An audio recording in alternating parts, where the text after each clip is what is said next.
নমস্কার বন্ধুরা, আমাদের চ্যানেলে আপনাদের সবাইকে স্বাগত জানাই। থাকতে চান নাকি চা বাগানের মধ্যে এত সুন্দর একটি কটেজে? দুচোখ ভরে উপভোগ করবেন নাকি মেঘ পাহাড়ের এত সুন্দর খেলা? তাহলে চলুন আপনাদের নিয়ে যাই পাহাড়ে ঘেরা এক অপূর্ব সুন্দর ছবির মতো গ্রাম শিটংয়ে। সেই রাতে রাত ছিল পূর্ণিমা, রং ছিল ফাল্গুনি হাওয়াতে। ফাল্গুনি হাওয়াতে রং হয়তো কিছুটা ছিল ঠিকই, কিন্তু পূর্ণিমার রাত ছিল না। চারিদিকে ঘুটঘুটে অন্ধকার, একটিও আলো দেখা যাচ্ছে না। তার মধ্যে একমাত্র আমরাই ট্যুরিস্ট। হোমস্টের লোক যদিও আসবে বলেছিল, কিন্তু তারা এসে পৌঁছায়নি। সামনে শুধু একটু আলো দেখা যাচ্ছে। আমরা এখন হোমস্টের খোঁজে এগিয়ে যাব। শিটং পৌঁছে আমাদের এই রোমাঞ্চকর অভিজ্ঞতার কথা জানতে এই ভিডিওটি শেষ পর্যন্ত দেখুন। আর যারা নতুন তারা সাবস্ক্রাইব করে আমাদের সঙ্গে থাকুন। আমাদের অফবিট নর্থ বেঙ্গল ট্যুরের প্রথম রাত আমরা কাটিয়েছিলাম চটকপুরে। সেখানে দেখেছিলাম অপূর্ব সুন্দর কাঞ্চনজঙ্ঘার সূর্যোদয়ের দৃশ্য। তারপরের রাত কাটালাম রামপুরিয়া। সেখানেও প্রকৃতিকে খুব কাছ থেকে উপভোগ করার পরে আমরা পৌঁছালাম শিটংয়ে। এই দুটো ভিডিওরই লিংক ডেসক্রিপশন বক্সে দেওয়া রইল, চাইলে একবার দেখে নিতে পারেন। মনে হয় ভালোই লাগবে। যাক গিয়ে এখন চলে আসি শিটংয়ের গল্পে। শিটং পৌঁছানোর পরে কেমন হলো আমাদের সেই রোমাঞ্চকর অভিজ্ঞতার রাত। সকালে রামপুরিয়া থেকে বেরিয়ে তাকদা, লামাহাটা, যোগীঘাট হয়ে আমরা যখন শিটংয়ে পৌঁছালাম তখন বাজে 5:48। আমাদের গাড়ি নামিয়ে দেওয়ার পরে চারদিকে কিছুই দেখা যাচ্ছে না, এতটাই অন্ধকার সেখানে। এখান থেকে হোমস্টে কিন্তু খুব বেশি দূরে নয়, কিন্তু যেতে হবে চা বাগানের মধ্যে দিয়ে এবং পায়ে হেঁটে। এইরকম সরু রাস্তা দিয়ে আমরা হেঁটে যাচ্ছি, দুপাশে শুধু চা বাগান। সেটা এখন রাত্রেবেলা কিছুই বোঝা যাচ্ছে না, ক্যামেরাতেও আসছে না। সামনে পুরো মেঘ বা ফগ ঢেকে রয়েছে।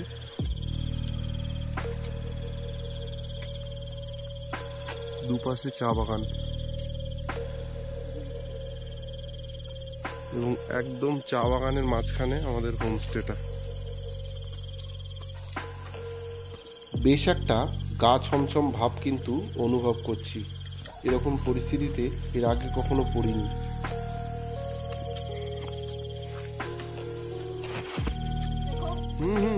যদিও হোমস্টের লোক এসে গিয়েছে, তারাই আমাদের পথ দেখিয়ে এগিয়ে নিয়ে যাচ্ছে।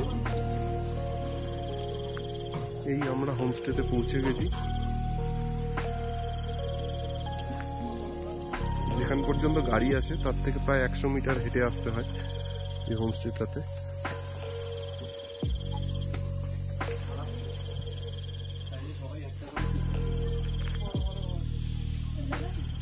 এবার আমি আপনাদের আমাদের হোমস্টের রুম ট্যুরটা দিয়ে দিচ্ছি। আমি রুমে ঢুকলাম। রুমে দুটো ডাবল বেড আছে।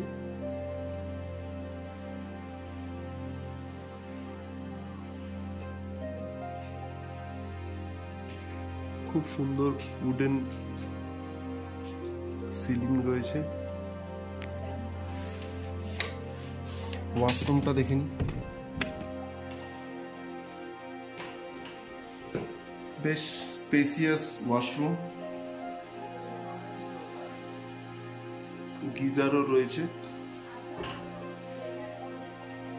যথেষ্ট স্পেসিয়াস রুম, ভালো লাগবে আপনাদের।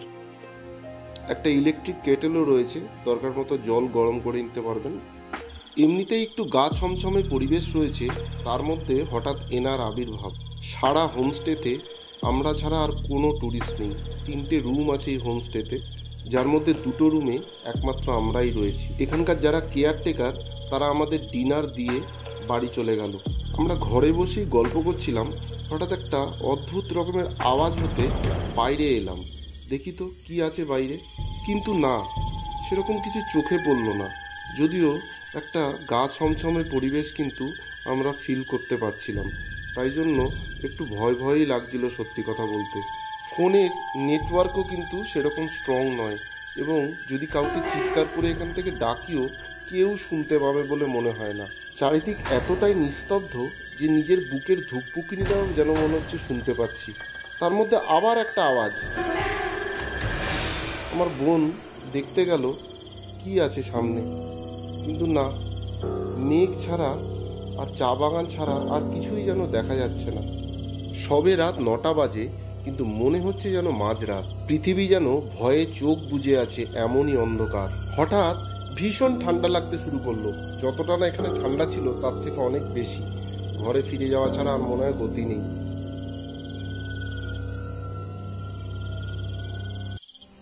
সুপ্রভাত বন্ধুরা, আমরা এখন রয়েছি শিটংয়ে। গতকাল রাত্রে একটা রোমহর্ষক অভিজ্ঞতার সম্মুখীন হয়েছি। এই আমাদের সেই হোমস্টে, যেখানে শুধুমাত্র আমরাই ট্যুরিস্ট। এই পাশাপাশি দুটো রুমেই আমরা রয়েছি।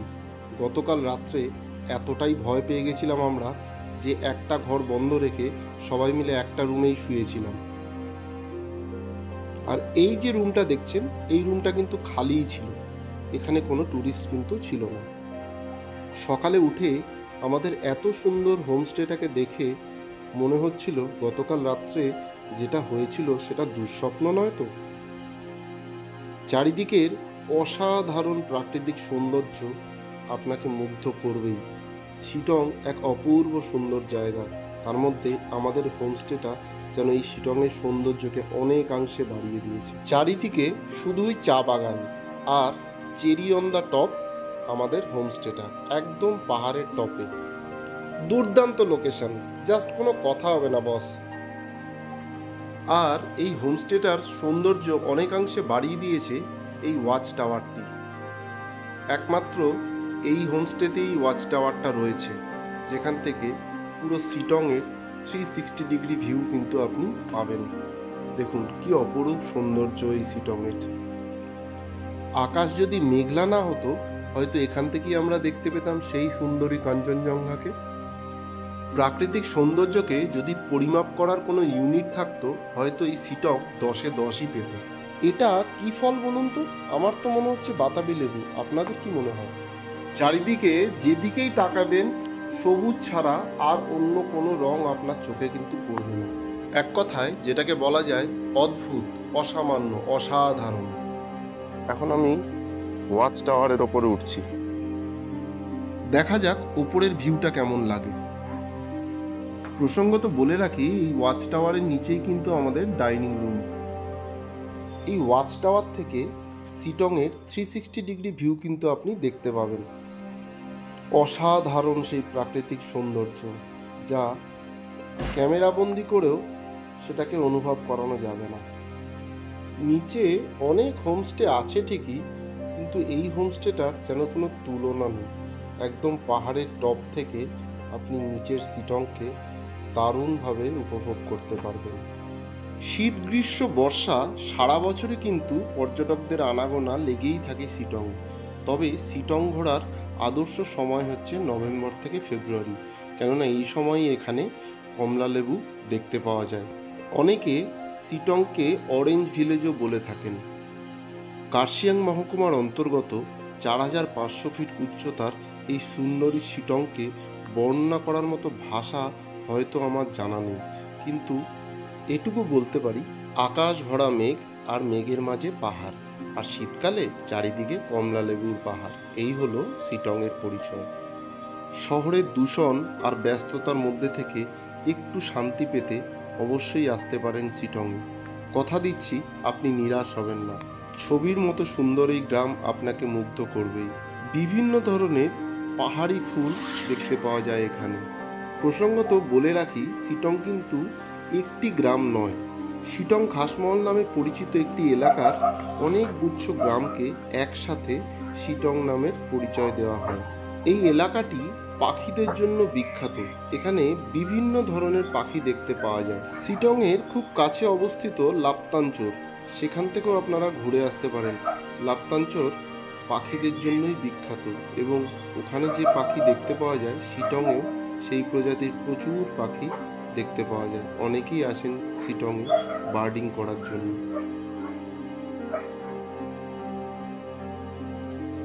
সারাটা বছরই প্রচুর পর্যটক দার্জিলিং বেড়াতে যান। দার্জিলিং যেন আমাদের পাহাড়ের রানী এবং সমস্ত পর্যটকদেরই খুব প্রিয়।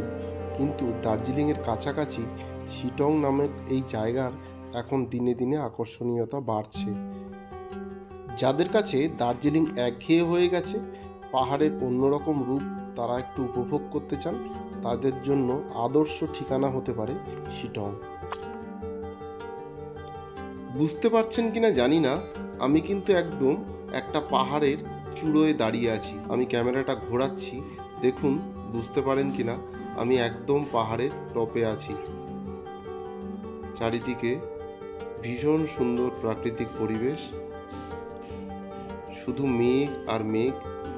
যদিও মেঘ না থাকলে এই সময় আরেকটু ভালো লাগতো, কিন্তু মেঘের সৌন্দর্য কিছু কম নয়। যারা লিকার চা পছন্দ করেন তারা এখান থেকে চা সংগ্রহ করতে পারেন।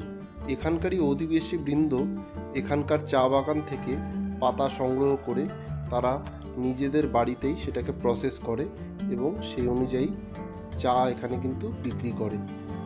সেটাকে এখানকার লোকেরা হ্যান্ডমেড লোকাল টি বলে। সকালে সোনালি রোদ গায়ে মেখে আমরা বেরিয়ে পড়লাম গার্ডেন ওয়াকে। এটা কিন্তু জেসে গার্ডেন ওয়াক নয়, এটা কিন্তু টি গার্ডেন ওয়াক। আমাদের সাথে আছে স্নোই দ্য কিউট ক্যাট। প্রাকৃতিক সৌন্দর্যকে উপভোগ করতে করতে চা বাগানের মধ্যে দিয়ে হেঁটে যাওয়া সত্যি এক অনন্য অনুভূতি। আর স্নোই তো আমাদের পথ দেখিয়ে এগিয়ে নিয়ে যাচ্ছে। রোদ আর মেঘের খেলা এখন কিন্তু বেশ দারুণ জমে উঠেছে। চারিদিক এখন মেঘে ঢেকে গেছে, আর তার সৌন্দর্য বলে বোঝানো যাবে না। বিউটিফুল শিটং। না, সুন্দরী শিটংকে বর্ণনা করার মতো কোনো ভাষাই যথেষ্ট নয়। দেখুন কি অপূর্ব সুন্দর প্রাকৃতিক দৃশ্য। যত দেখছি ততই অবাক হচ্ছি। প্রকৃতি যেন ঢেলে সাজিয়েছে শিটংকে। আরেকজনের সঙ্গে আলাপ করিয়ে দিই, এনার নাম হিপো। আমাদের রুমের মধ্যে হিপো চলে এসছে। হিপো খুব ফ্রেন্ডলি এবং আমাদের সঙ্গে খুব বন্ধুত্ব হয়ে গেছে হিপোর। হিপো চলো, কাম অন। আমরা এখন রয়েছি শিটং এর গুরুং হোমস্টেতে। এখন ব্রেকফাস্ট টাইম হয়ে গেছে আমাদের। পার্টনাররা সব ব্রেকফাস্ট টেবিলের দিকে যাচ্ছে। আমরা ডাইনিং রুমে ঢুকছি।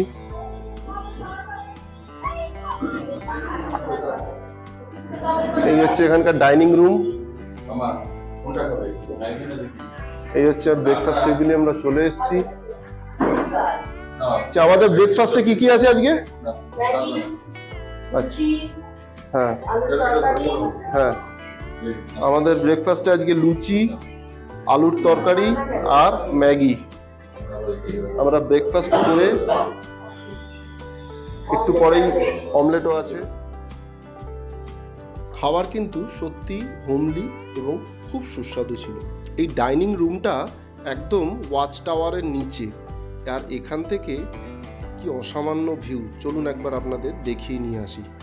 এখান থেকে পুরো চা বাগানটাকে এত সুন্দর লাগে যে বলার নয়। খাবার খেতে খেতে চা বাগানের এই অপরূপ শোভাও এনজয় করতে পারেন। যদিও আমাদের হাতে সময় কম, একটু পরেই আমরা এখান থেকে বেরিয়ে যাব, কিন্তু মনে হচ্ছে এখানে থেকেই যাই, সারাটা দিন ধরে এই চা বাগানের শোভা এবং প্রাকৃতিক সৌন্দর্যকে উপভোগ করি। আমরা বেরিয়ে যাচ্ছি এখন আমাদের হোমস্টে ছেড়ে।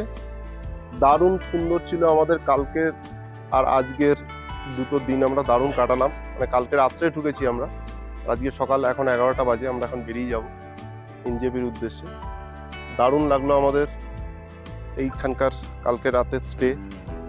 আশপাশ মানে প্রাকৃতিক শোভা খুবই সুন্দর। এখন আমরা শিটং মনেস্ট্রি আর অহলধারা দেখে চলে যাব এনজেপির উদ্দেশ্যে। শিটং মনেস্ট্রিতে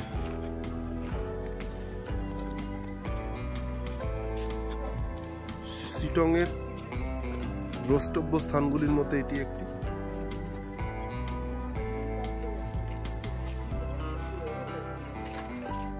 মাটি আর বাঁশ দিয়ে তৈরি 350 বছরের পুরনো এই বৌদ্ধ বিহার। এখানে এসে জানতে পারলাম বৌদ্ধ মঠে রূপান্তরিত হওয়ার আগে এটা ছিল লেপচা রানী মহল, মানে রানীর প্রাসাদ। রক্ষণাবেক্ষণের অভাবের ছাপ সুস্পষ্টভাবে বোঝা যায় এই বৌদ্ধ বিহারের ওয়াল পেন্টিংগুলো দেখে। যাক গিয়ে, এরপরে আমরা বেরিয়ে যাব নামথিং পোখরি লেক দেখতে। চলুন যাওয়া যাক। এখন আমরা এসে পৌঁছেছি নামথিং লেকে,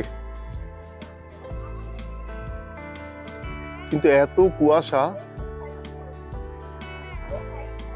সামনে কিছু দেখা যাচ্ছে না। বাঁ দিক দিয়ে যেতে বলছে, একবার গিয়ে দেখা যাক।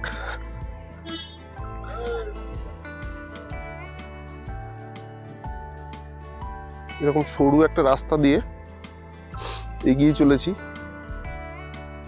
পাশ দিয়ে লেকটা দেখা যাচ্ছে কিন্তু পুরো ফগ হয়ে রয়েছে। নামথিং লেকের একদম সামনে চলে এসেছি এবার।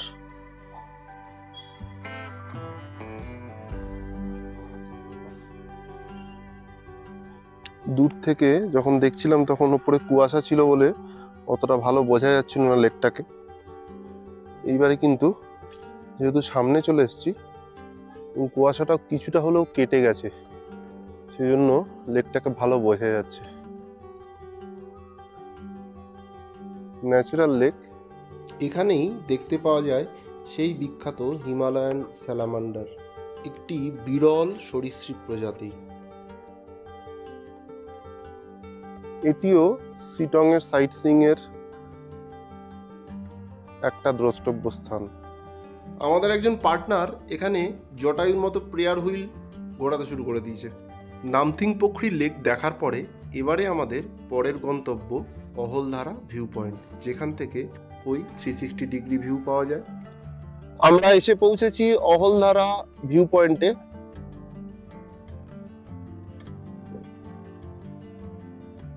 এটাও শিটং এর খুব ফেমাস প্লেস, এখানেও অনেক পর্যটক আসেন, কিন্তু আজকে কি ভিউ আমরা দেখতে পাবো সেটা বোঝা যাচ্ছে না। এই কারণেই, কেননা চারিদিক মেঘে ঢেকে আছে, কুয়াশায় প্রচন্ড ঢেকে রয়েছে, যাতে খুব একটা ভিউ পাবো বলে মনে হচ্ছে না।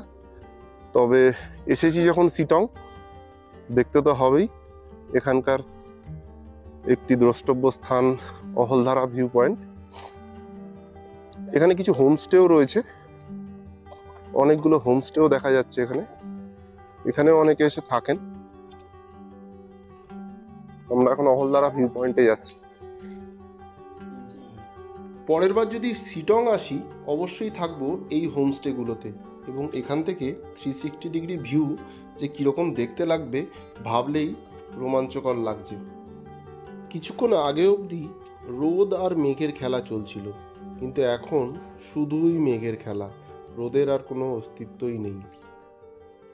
জায়গাটি সত্যিই খুব সুন্দর, আর মেঘমুক্ত দিনে এখান থেকে কাঞ্চনজঙ্ঘাকে দেখার মজাই আলাদা।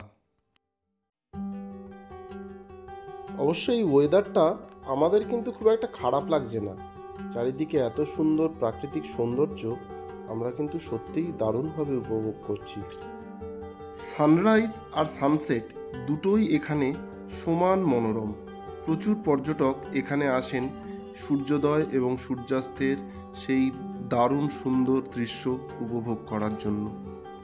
নিচে বয়ে যাচ্ছে তিস্তা নদী, আর একদিকে বিস্তৃত কাঞ্চনজঙ্ঘা রেঞ্জ দেখতে হলে অবশ্যই আসতে হবে এখানে।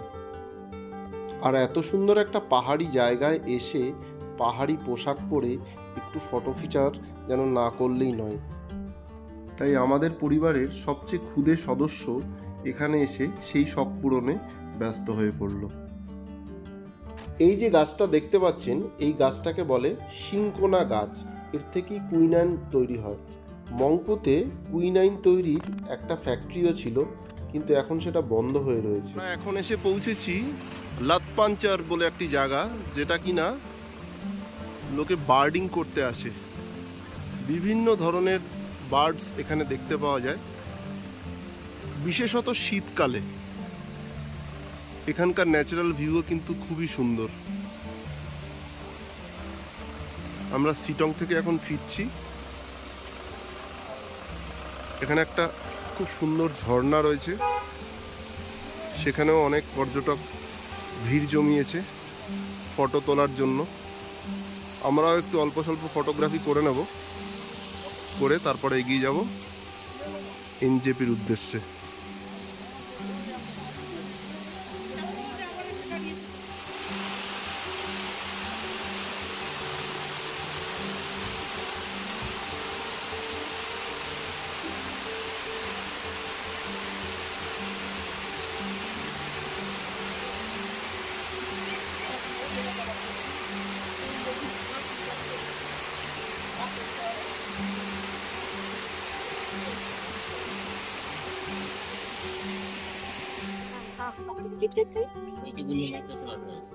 Oh, I did. Sorry, sorry. बोला एक बार गाड़ी चले আসে এই তো ঘুরছিলাম। একটা ময়ূর আমরা দেখতে পেয়েছি, ময়ূরটা রাস্তার ওপরেই ছিল। ক্যামেরা বের করতে করতেই ও উড়ে গাছের ডালে গিয়ে বসেছে। আমরা এখন কালীঝোড়া হয়ে এনজেপির দিকে যাচ্ছি। পাশ দিয়ে বয়ে চলেছে তিস্তা। এইবারের বর্ষায় তিস্তা তার রুদ্র রূপ দেখিয়েছিল, যার ফলে অনেক জায়গায় রাস্তা একদম ভেঙে গেছিল। তারপরে যদিও এখন সেটাকে কিছুটা ঠিক করা হয়েছে। এই সামনেই এই জায়গাটা পুরো নাকি ভেঙে গেছিল, সেটা আমরাও বুঝতে পারছি। এইখান দিয়ে ধস নেমে গেছিল পুরো, এবং রাস্তাটা এই বাঁ দিক দিয়ে তৈরি করা হয়েছে আবার। এই সামনের এই রাস্তাটা দেখুন পুরোভাবে ভেঙে গেছিল। এই সেই রেলিং, নিচে তিস্তা যেন ফুসছে। এখন কিছুটা কম, কিছুদিন আগে পর্যন্ত নর্থ বেঙ্গলে তিস্তা কিন্তু তার ভয়াল রূপ দেখিয়েছিল।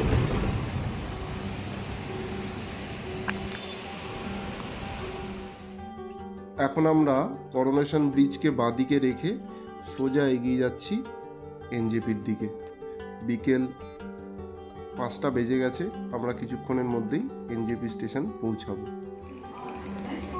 শেষ পর্যন্ত আমরা এসে পৌঁছালাম এনজেপি স্টেশনে। আমাদের 3 রাত্রি 4 দিনের 3টি অফবিট ডেস্টিনেশনের ট্যুর আজ এখানেই শেষ হলো। আমরা এরপরে এখান থেকে দার্জিলিং মেল ধরবো এবং আগামীকাল সকালে আমরা পৌঁছে যাব কলকাতা। ঠিক রাত 8টায় আমাদের দার্জিলিং মেল এনজেপি স্টেশন ছাড়লো। আমরা নিজেরা ঘুরে বেড়াতে খুব ভালোবাসি এবং তার সাথে আমাদের এটাই প্রচেষ্টা থাকে যাতে আমাদের সাথে সাথে আপনাদেরও আমরা মানস ভ্রমণ করাতে পারি। আমাদের রামপুরিয়া, চটকপুর এবং শিটংয়ের গল্প আজ এখানেই শেষ করছি। কেমন লাগলো আমাদের অফবিট নর্থ বেঙ্গলের সিরিজটা? কমেন্ট করে আমাদের অবশ্যই জানাবেন। আপনাদের কমেন্ট আমাদের এগিয়ে যেতে আরও ইন্ধন যোগাবে। ভিডিওটি ভালো লাগলে লাইক এবং শেয়ার করবেন এবং আমাদের চ্যানেলটিকে সাবস্ক্রাইব করে সঙ্গে থাকবেন। খুব শিগগিরই আমরা নিয়ে আসছি আমাদের নতুন ভিডিও, সঙ্গে থাকুন।